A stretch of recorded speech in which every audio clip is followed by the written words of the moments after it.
today's episode of Hot Girl Reads. You know what you're reading if you were keeping up. This is episode 3. Book 1, episode or chapter 3. Okay, so 48 Laws of Power by Robert Greene. Go ahead and purchase it.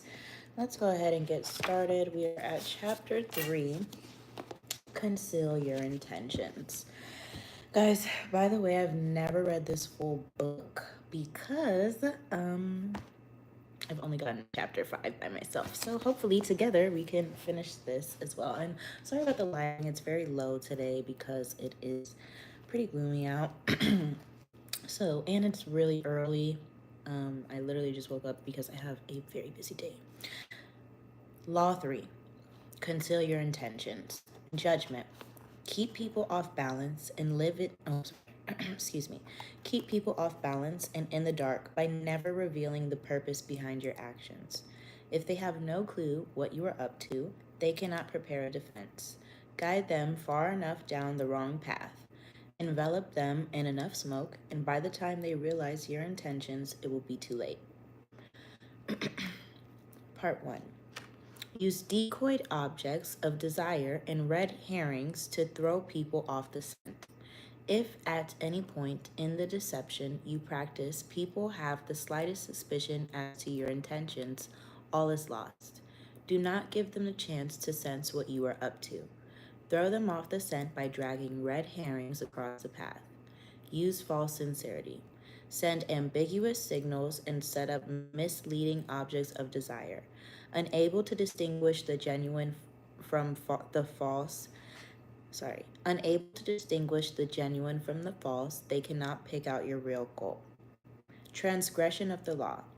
Over several weeks, Ninon de Lenclos, the most infamous courtesan of 17th century France, listened patiently as Marquis de Sévigné explained his struggles in pursuing a beautiful but difficult young countess. Ninon was 62 at the time and more than experienced in the matters of love.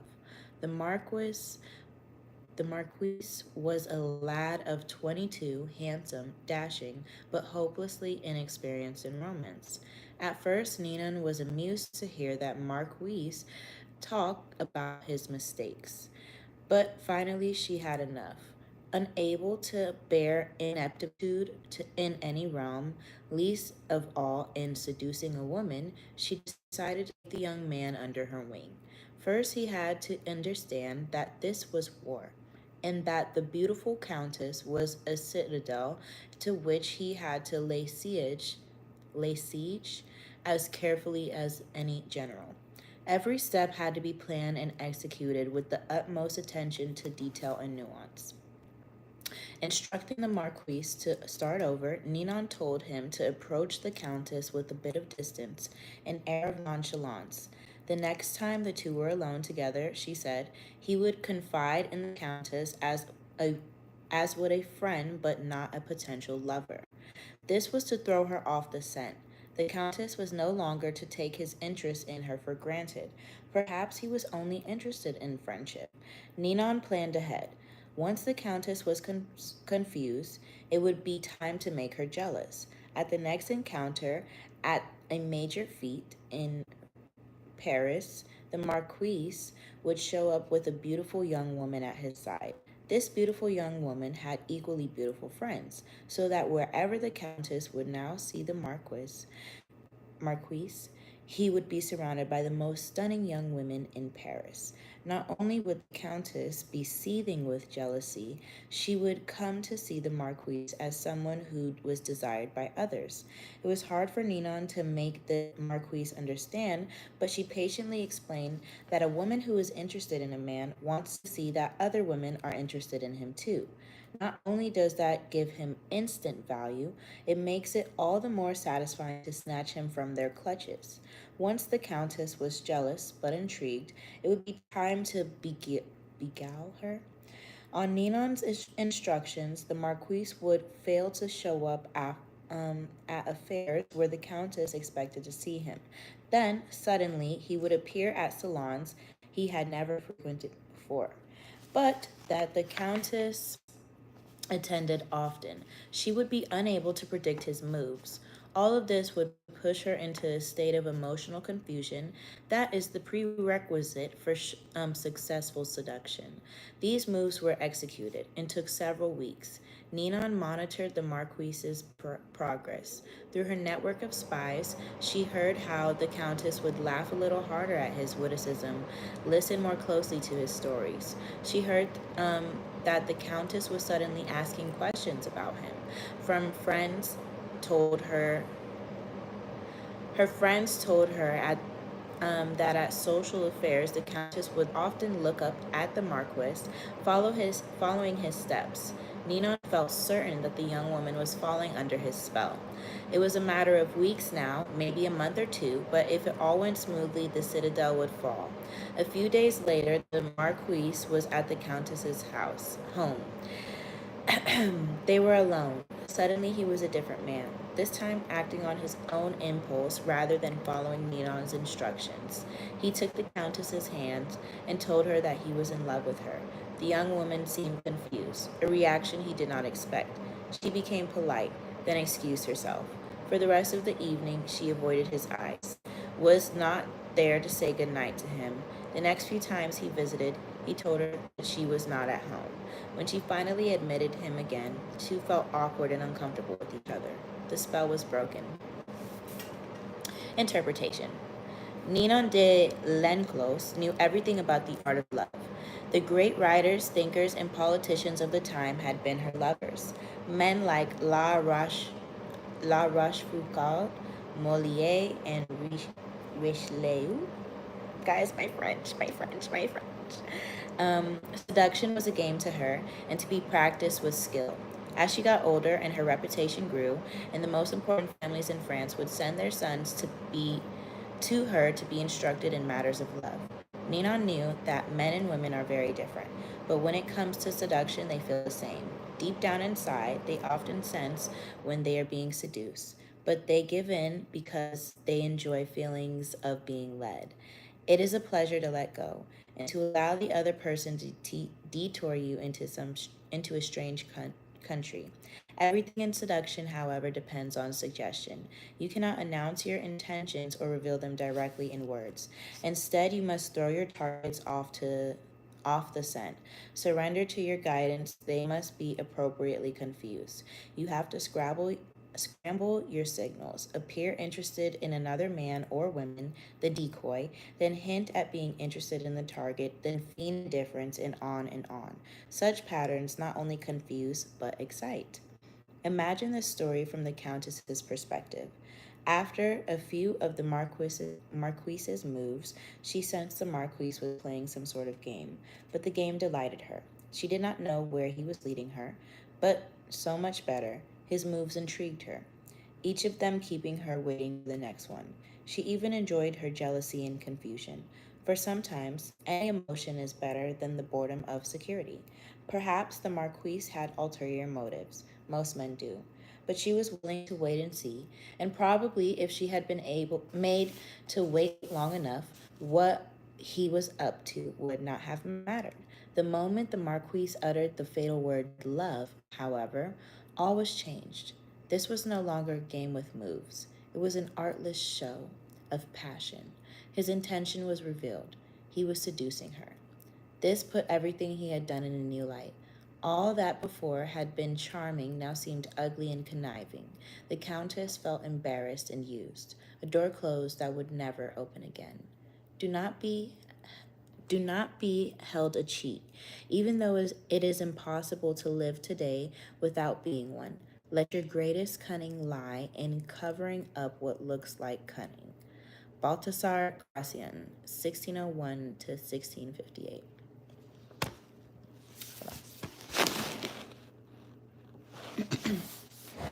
All right, ready?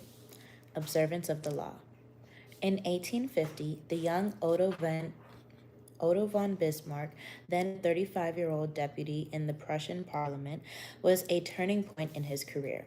The issues of the day were the unification of many states, including Prussia, into which Germany was then divided, and a war against Austria, the powerful neighbor to the south that hoped to keep the Germans weak and at odds, even threatening to intervene if they tried to unite.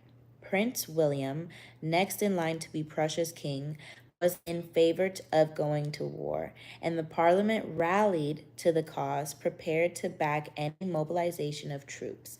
The only ones to oppose war were the present king, Frederick William IV, and his ministers, who preferred to appease the powerful Austrians. Throughout his career, Bismarck had been a loyal, even passionate supporter of the Prussian might and power. He dreamed of German unification, of going to war against Austria, and humiliating the country that for so long had kept Germany divided. A former soldier, he saw warfare as a glorious business. This, after all, was the man who years later would say, the great questions of the time will be decided, not by the speeches and resolutions, but by iron and blood. Passionate patriot of love, Passionate patriot and lover of military glory, Bismarck nevertheless gave a speech in Parliament at the height of the war fever that astonished all who heard it. Woe unto the statesman, he said, who makes war without a reason. That will still be valid when the war is over. After the war, you will all look differently at these questions. Will you then have the courage to turn to the peasant contemplating the ashes of his farm, to the man who has been crippled, to the father who has lost his children? Not only did Bismarck go on to talk of the madness of this war, but strangest of all, he praised Austria and defended her actions. This went against everything he had stood for. The consequences were immediate. Bismarck was against the war. What could this possibly mean? Other deputies were confused, and several of them changed their votes. Eventually, the king and his ministers won out, and the war was averted.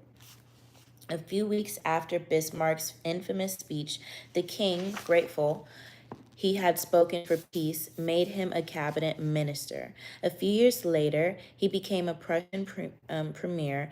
In this role, he eventually led his country and a peace-loving king into a war against Austria, crushing the former empire and establishing a mighty German state with Prussia at its head. Interpretation. At the time of his speech in 1850, Bismarck made several calculations.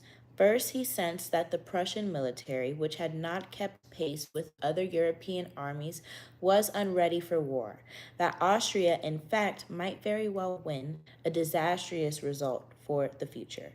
Second, if the war were lost and Bismarck had supported it, his career would be gravely jeopardized. The king and his conservative ministers wanted peace.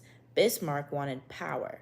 The answer was to throw people off the scent by supporting a cause he detested, saying things he would laugh at if said by another.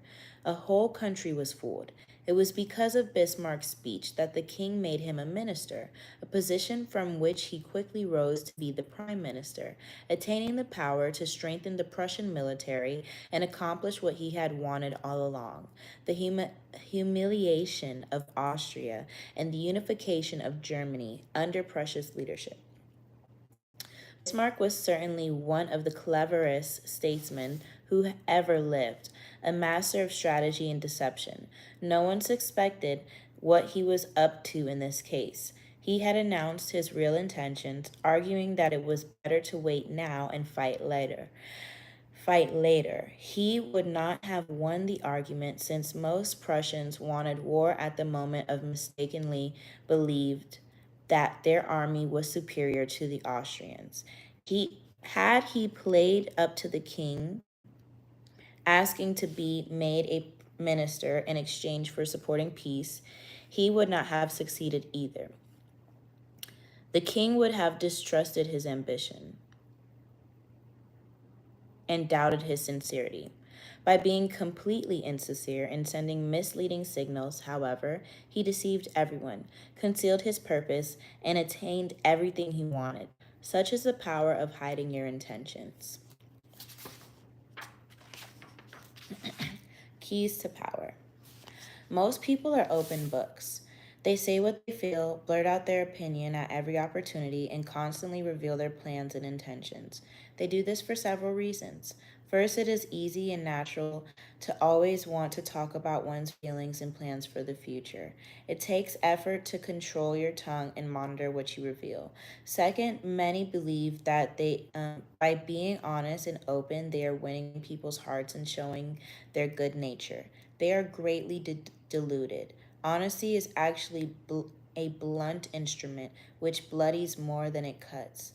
Your honesty is likely to offend people. It is much more prudent to tailor your words, telling people what they want to hear rather than coerce an ugly truth of what you feel or think. More important, by being unabashedly open, you make yourself so predictable and familiar that it is almost impossible to respect or fear you. And power will not accrue to a person who cannot inspire such emotions. If you yearn for power, quickly lay honesty aside and train yourself in the art of concealing your intentions. Master the art, and you will always have the upper hand. Basic to the ability to conceal one's intentions is a simple truth about human nature. Our first instinct is to always trust appearances. We cannot go around doubting the reality of what we see and hear, constantly imagining that appearances concealed something else would exhaust and terrify us. This fact makes it relatively easy to conceal one's intentions. Simply dangle an object you seem to desire, a goal you seem to aim for, in front of people's eyes, and they will take the appearance for reality. Once their eyes focus on the decoy, they will fail to notice what you are really up to. In seduction, set up conflicting signals, such as desire and indifference. You not only throw them off the scent, you inflame their desire to possess you. A tactic that is often effective in setting up a red herring is to appear to support an idea or cause that is actually contrary to your own sentiments. Bismarck used this to great effect in his speech in 1850. Most people would believe you have experienced a change of heart, since it is so unusual to play so lightly with something as emotional as one's opinions and values. The same applies for any decoyed object of desire. Seem to want something in which you are actually not at all interested in, your enemies will be thrown off the scent, making all kinds of errors in their calculations. During the War of the Spanish Succession in 1711, the Duke of Marlborough, head of the English army, wanted to destroy the key French fort because it protected a vital thoroughfare into France. Yet he knew that if he destroyed it, the French would realize what he wanted, to advance down that road. Instead, then, he merely captured the fort and garrisoned it with some of his troops, making it appear as if he wanted it for some purpose of his own. The French attacked the fort, and the Duke let them recapture it. Once they had it back, though, they destroyed it, figuring that the Duke had wanted it for some important reason. Now that the fort was gone, the road was unprotected. The Marlborough could easily march into France. Use this tactic in the following manner. Hide your intentions, not by closing up, with the risk of appearing secretive and making people suspicious, but by talking endlessly about your desires and goals, just not your real ones. You will kill three birds with one stone. You appear friendly, open, and trusting. You conceal your intentions and you hide your rivals on time consuming wild goose chases. Another powerful tool in throwing people off the scent is false sincerity. People easily mistake sincerity for honesty. Remember, their first instinct is to trust appearances, and since they value honesty and want to believe in honesty of those around them, they will rarely doubt you or see through your act. Seeming to believe what you say gives your words great weight. This is how Iago deceived and destroyed Othello. Given the depth of his emotions, the apparent sincerity of his concerns about Desdemona's supposed infidelity. How could Othello distrust him? This is also how the great con artist Yellow Kid Will pulled the wool over suckers' eyes, seeming to believe so deeply in the decoyed object he was dangling. In front of them, a phony stock, a tooted racehorse, he made its reality hard to doubt. It is important, of course, not to go too far in this area. Sincerity is a tricky tool. Appear over passionate and you raise suspicions. Be measured and believable on or your ruse will seem to be or your ruse will seem to put on that it is. To make your false sincerity an effective weapon in concealing your intention, espouse a belief in honesty, forthrightness as important to social values. Do this as publicly as possible. Emphasize your position on the subject by occasionally divulging some heartfelt thought, though only one that is actually meaningless or irrelevant, of course. Napoleon's minister, Talleyrand, was a master at taking people into his confidence by revealing some apparent secret. This feigned confidence, a decoy, would then elicit a real confidence on the other person's part. Remember, the best deceivers do everything they can to cloak their roguish qualities. They cultivate an air of honesty in one area to disguise their dishonesty in others. Honesty is merely another decoy in their arsenal of weapons. Ooh.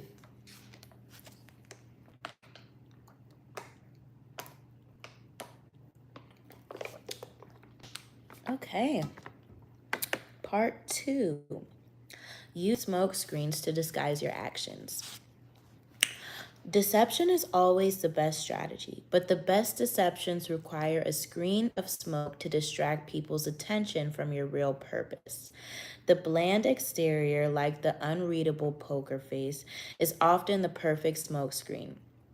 Hiding your intentions behind the comfortable and familiar, if you lead the sucker down a familiar path, he won't catch on when you lead him into a trap.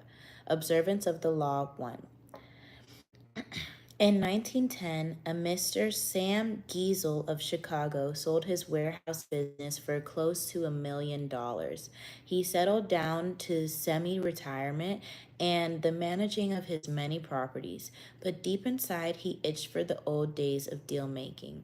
One day, a young man named Joseph Will visited his office wanting to buy an apartment he had up for sale. Giesel explained the terms. The price was $8,000, but he only required a down payment of $2,000. Will said he would sleep on it, but he came back the following day and offered to pay the full $8,000 in cash if Giesel could wait a couple days until a deal Will was working on came through. Even in semi retirement, a clever businessman like Giesel was curious as to how Will would be able to come up with so much money, roughly $150,000 today, so quickly. Probably more with inflation, to be honest. So let's see. When was this book written? Let's just say that's like $500,000. I don't know. I'm just making that up.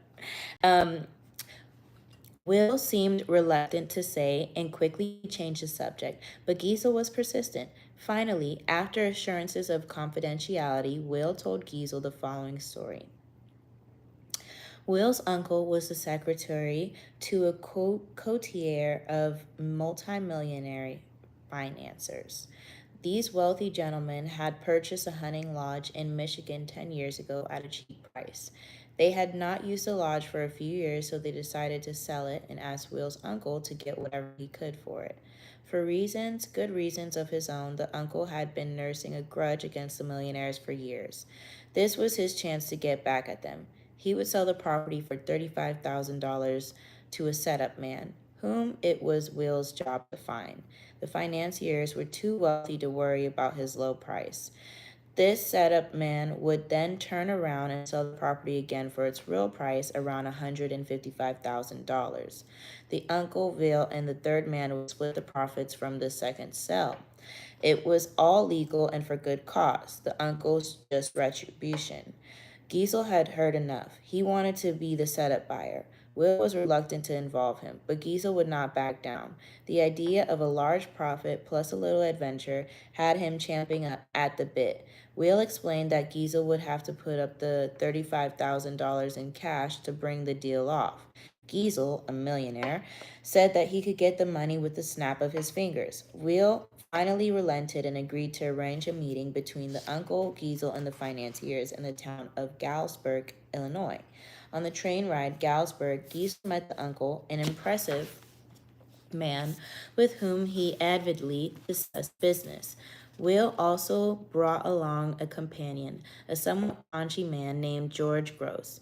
Will explained to Giesel that he himself was a boxing trainer, that Gross was one of the promising prize fighters he trained, and that he had asked Gross to come along to make sure the fighter stayed in shape. For a promising fighter, Gross was unimpressive looking.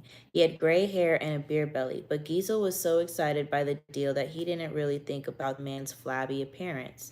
Once in Galesburg, Will and his uncle went to fetch the financiers while Giesel waited in the hotel room with Gross, who promptly put on his boxing trunks.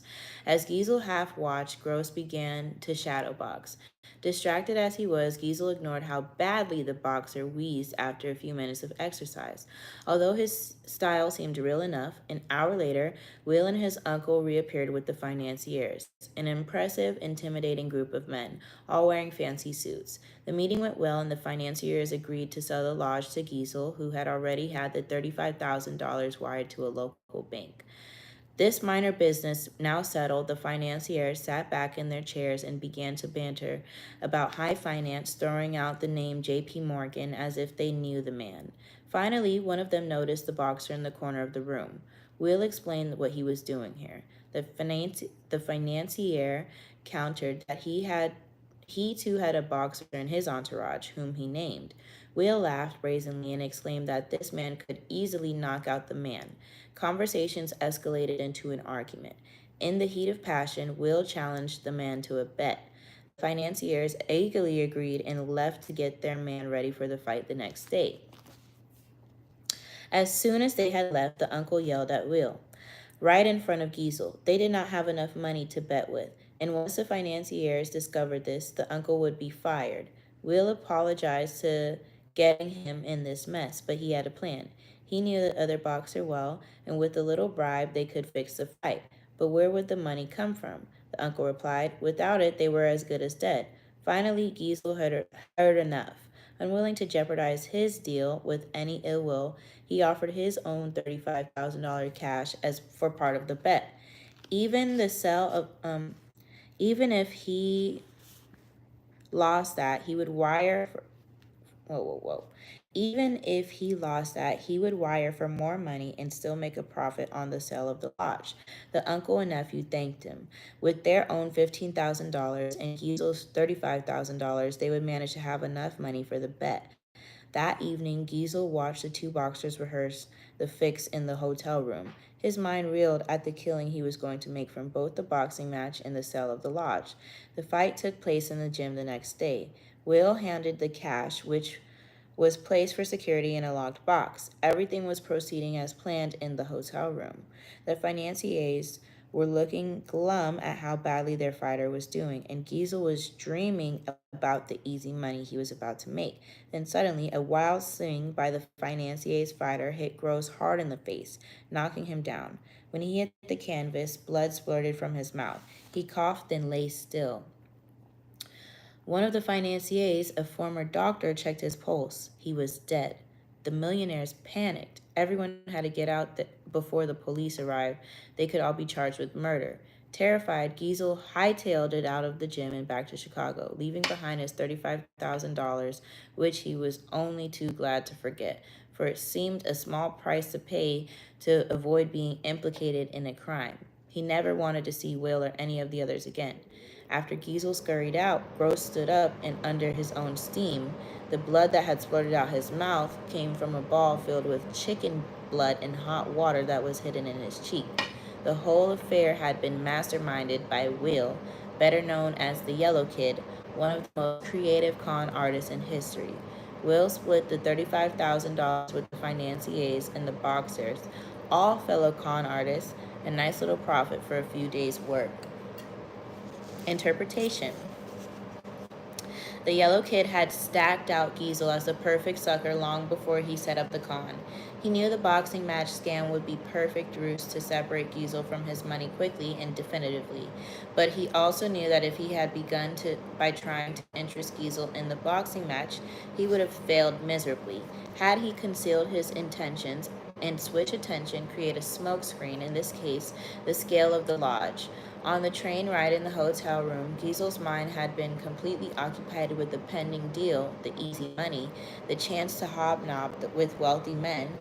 He had failed to notice that Gross was out of shape and a middle-aged at best. Such is a distracting power of a smokescreen. Engrossed in the business deal, Giesel's attention was easily diverted to the boxing match, but only at the point when it was already too late for him to notice the details that would have given Gross away. The match, after all, now depended on a bribe rather than on the boxer's physical condition, and Giesel was so distracted at the end of the illusion by the boxer's death that he completely forgot about his money. Learn from the Yellow Kid. The familiar, inconspicuous front is the perfect smokescreen. Approach your mark with an idea that seems ordinary enough, a business deal, financial intrigue. The sucker's mind is distracted, his suspicions allayed. That is when you gently guide him onto the second path, the slippery slope down which he slides helplessly into your trap. Observance of the Law 2. In the mid-1920s, the powerful warlords of Ethiopia were coming to the realization that a young man of the nobility named Haile Selassie, also known as Rastafari, was outcompeting them all and nearing the point where he could proclaim himself their leader, unifying the country for the first time in decades. Most of his rivals could not understand how this wispy, quiet, mild-mannered man had been able to take control. Yet, in 1927, Selassie was able to summon the warlords one at a time to come to Addis Ababa to declare their loyalty and recognize him as leader. Some hurried, some hesitated, but only one, Dejazmak Balka of Sidamo, dared defy Selassie totally. A blustery man, Balcha was a great warrior, and he considered the new leader weak and unworthy. He pointedly stayed away from the capital. Finally, Selassie, in his gentle but stern way, commanded Balcha to come. The warlord decided to obey, but in doing so, he would turn the tables on this pretender to be the Ethiopian throne. He would come to Addis Ababa at his own speed and with an army of 10,000 men, a force large enough to defend himself, perhaps even start a civil war. Stationing this formidable force in the valley 3 miles from the capital, he waited as the king would. Selassie would have a come to him. Selassie did indeed send emissaries asking Balcha to attend the afternoon banquet in his honor. But Balcha, no fool, knew history. He knew that previous kings and lords of Ethiopia had used banquets as a trap. Once he was there and full of drink, Selassie would have him arrested or murdered. To signal his understanding of the situation, he agreed to come to the banquet, but only if he could bring his personal bodyguard, 600 of his best soldiers, all armed and ready to defend him and themselves. To Balcha's surprise, Selassie answered with utmost politeness that he would be honored to play host to such warriors. On the way to the banquet, Balcha warned his soldiers not to get drunk and to be on their guard. When they arrived to the palace, Selassie was his charming best. He deferred to Balcha, treated him as if he desperately needed his approval and cooperation. But Balcha refused to be charmed, and he warned Selassie that if he did not return to his camp by nightfall, his army had orders to attack the capital. Selassie reacted as if hurt by his mistrust. Over the meal, when it came time for the traditional singing of the songs in honor of Ethiopia's leaders, he made a point of allowing only songs honoring the warlord of Sadamo. It seemed to Balcha that Selassie was scared, intimidated by this great warrior who could not be outwitted. Sensing the change, Balcha believed that he would be the one to call the shots in the days to come. At the end of the afternoon, Balcha and his soldiers began their march back to camp amidst cheers and gun salutes. Looking back to the capital over his soldier, he planned his strategy, how his soldiers would march through the capital in triumph within weeks, and Selassie would be put in his place being either prison or death. When Balcha came in sight of his camp, however, he saw something terribly wrong. Where before there had been colorful tents stretching as far as the eye could see, now there was nothing, only smoke from doused fires. What devil's magic was this? A witness told Balcha what had happened. During the banquet, a large army commanded by an ally of Selassie's had stolen up on Balcha's encampment by a side route he had not seen. This army had not come to fight, however, knowing that Balcha would have heard the noisy battle and hurried back with his 600-man bodyguard. Selassie had armed his own troops with baskets of gold and cash. They had surrounded Balcha's army and proceeded to purchase every last one of their weapons. Those who refused were easily intimidated. Within a few hours, Balcha's entire force had been disarmed and scattered in all directions. Realizing his danger, Balcha decided to march south with his 600 soldiers to regroup, but the same army that had disarmed his soldiers blocked his way. The other way out was to march on the capital, but Selassie had set a large army to defend it. Like a chess player, he had predicted Balcha's moves, and he had checkmated him. For the first time in his life, Balcha surrendered. To repent his sins of pride and ambition, he agreed to enter a monastery. Interpretation. Through Selassie's long reign, no one could quite figure him out. Ethiopians liked their leaders fierce, but Selassie, who wore the front of gentle, peace-loving man, lasted longer than any of them. Never angry or impatient, he lured his victims with sweet smiles, lulling them with charm and obsequiousness before he attacked. In the case of Balcha, Selassie played on the man's wariness, his suspicion that the banquet was a trap, which in fact it was, but not the one he had expected.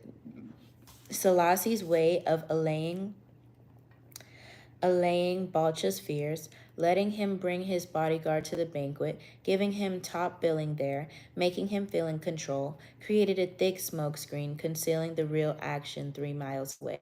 Remember, the paranoid and wary are often the easiest to deceive. Win their trust in one area, and you have a smoke screen that blinds their view in another, letting you creep up and level them with devastating blow. A helpful or apparently honest gesture, or one that implies the other's person's superiority. These are perfect divisionary devices. Properly set up, the smokescreen is a weapon of great power. It enabled the gentle Selassie to totally destroy his enemy without firing a single bullet. Do not underestimate the power of Tafari. He creeps like a mouse, but he has the jaws of a lion. Balcha's of Sadamo's last words before entering the monastery. Keys to power.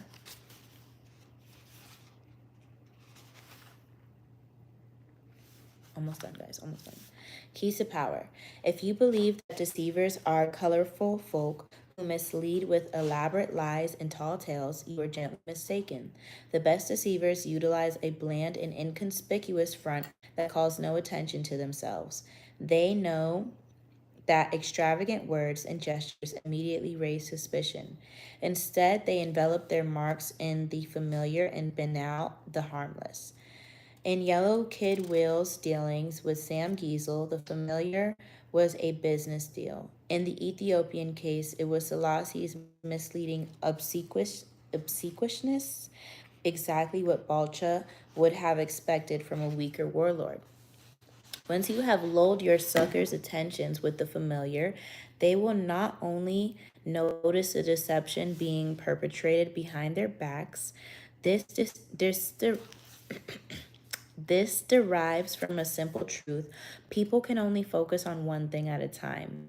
It is really too difficult for them to imagine that the bland and harmless person they are dealing with is simultaneously setting up something else. The grayer and more uniform the smoke in your screen, the better it conceals your intentions. In the decoy and red herring devices discussed in part 1, you will actively distract people. In the smokescreen, you lull your victims, drawing them into your web. Because it is so hypnotic, this is often the best way of concealing your intentions. The simplest form of smokescreen is facial expression. Behind a bland, unreadable exterior, all sorts of mayhem can be planned. Without detection, this is a weapon that the most powerful men in history have learned to perfect. It is said that no one could read Franklin D. Roosevelt's face. Baron James Rothschild made a lifelong practice of disguising his real thoughts behind bland smiles and nondescript looks. Stendhal wrote Talleyrand never was a faceless of a barometer. Henry Kissinger would bore his opponents around the negotiating table to tears with his monotonous monotonous voice, his blank look, his endless recitations of details. Then, as their eyes glazed over, he would suddenly hit them with the list of bold terms. Caught off guard, they would be easily intimidated. As one poker manual explains, while playing his hand, the good player is seldom an actor. Instead, he practices bland behavior that minimizes readable patterns, frustrates and confuses opponents, and permits greater concentration. An adaptable concept, the smokescreen can be practiced on a number of levels, all playing on the psychological principles of distraction and misdirection. One of the most effective smokescreens is the noble gesture. People want to believe apparently noble gestures are genuine, for the belief is pleasant. They rarely notice how deceptive these gestures can be. The art dealer Joseph Duvain was once confronted with a terrible problem. The millionaires who had paid so dearly for Duvain's paintings were running out of wall space, and with inheritance taxes getting ever higher, it seemed unlikely that they would keep buying. The solution was the National Gallery of Art in Washington, D.C., which Duveen helped create in 1937 by getting Andrew Mellon to donate his collection to it. The National Gallery was a perfect front for Duveen. In one gesture, his clients avoided taxes, cleared wall space for new purchases, and reduced the number of paintings on the market, maintaining the upward pressure on their prices. All this while the donors created the appearance of being public benefactors. Another effective smokescreen is a pattern, the establishment of series of actions that seduce the victim into believing that you will continue in the same way. The pattern plays on the psychology of anticipation. Our behavior conforms to patterns, or so we like to think. In 1878, the American robber Baron J. Gould created a company that would begin to threaten the monopoly of the telegraph company, Western Union. The directors of Western Union decided to buy Gould's company. Up, up they had to spend the hefty sum, but they figured they had managed to rid themselves of an irritating competitor. A few months later, though, Gould was at it again, complaining he had been treated unfairly. He started up at he started up a second company to compete with Western Union and its new acquisition. The same thing happened again. Western Union bought him out to shut him up. Soon a pattern began for the third time, but now Gold went for the juggler. He suddenly staged a bloody takeover struggle and managed to gain complete control of Western Union. He had established a pattern that had tricked the company's directors into thinking his goal was to be bought out at a handsome rate.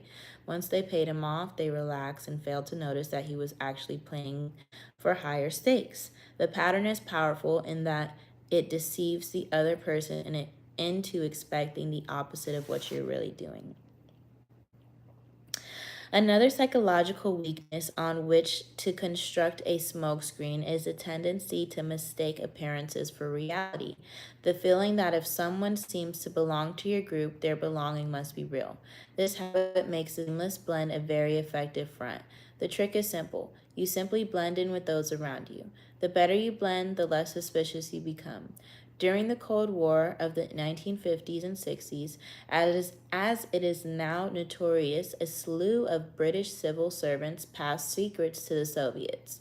They went undetected for years because they were apparently decent chaps and had all gone to the right schools and fit the old boy network perfectly.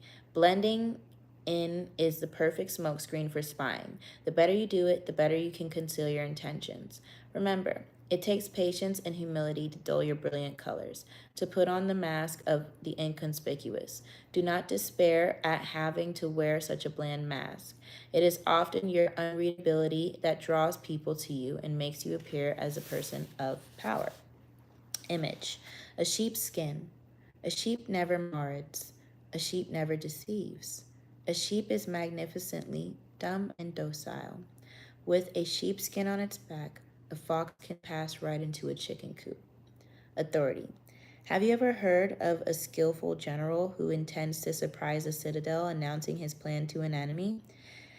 Conceal your purpose and hide your progress. Do not disclose the extent of your designs until they cannot be opposed, until the combat is over. Win the victory before you declare the war. In a word, imitate those warlike people whose designs are not known except by ravaged country through which they had passed. Ninon de Lenclos, 1623-1706. Reversal.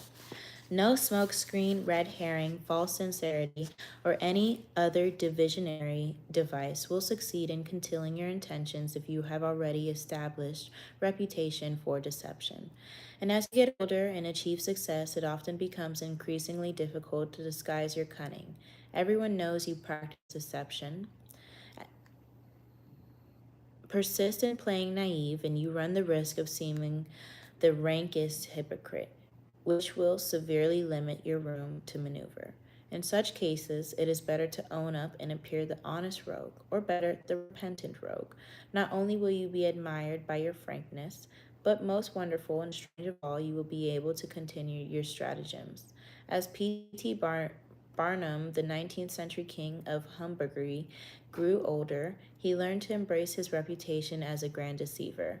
At one point, he organized a buffalo hunt in New Jersey, complete with Indians and sorry, in New Jersey, complete with Indians and a few imported buffalo. He publicized the hunt as genuine, but it came off so completely fake that the crowd, instead of getting angry and asking for their money back, was greatly amused.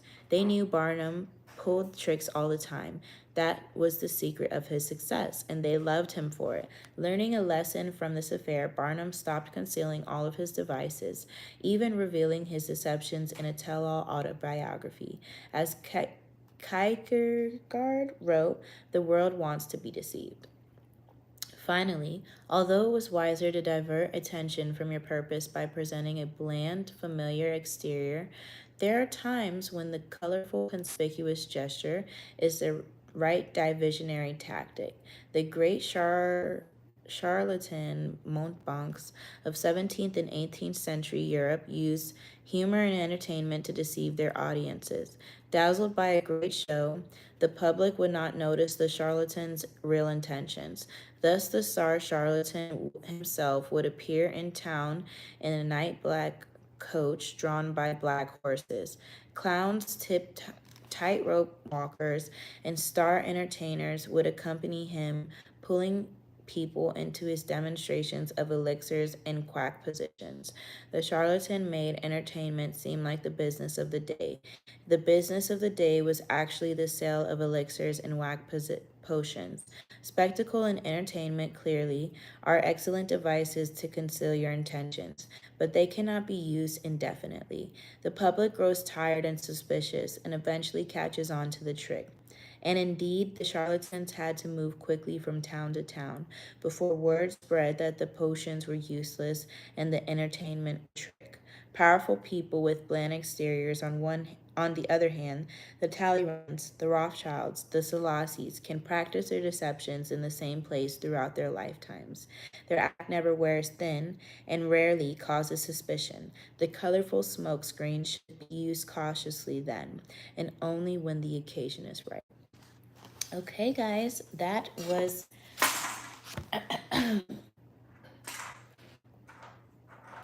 Law 3. Woo! Conceal your intentions. 48 Laws of Power, Robert Greene. Go ahead and purchase it, guys. What did you guys think of the third law? That was some deep stuff. Yeah, most def. Well, thank you guys so much for listening if you made it to the end. And I will not be posting a video tomorrow reading because I will be posting a regular YouTube video tomorrow. So stay tuned for that. But yeah, thank you so much for listening.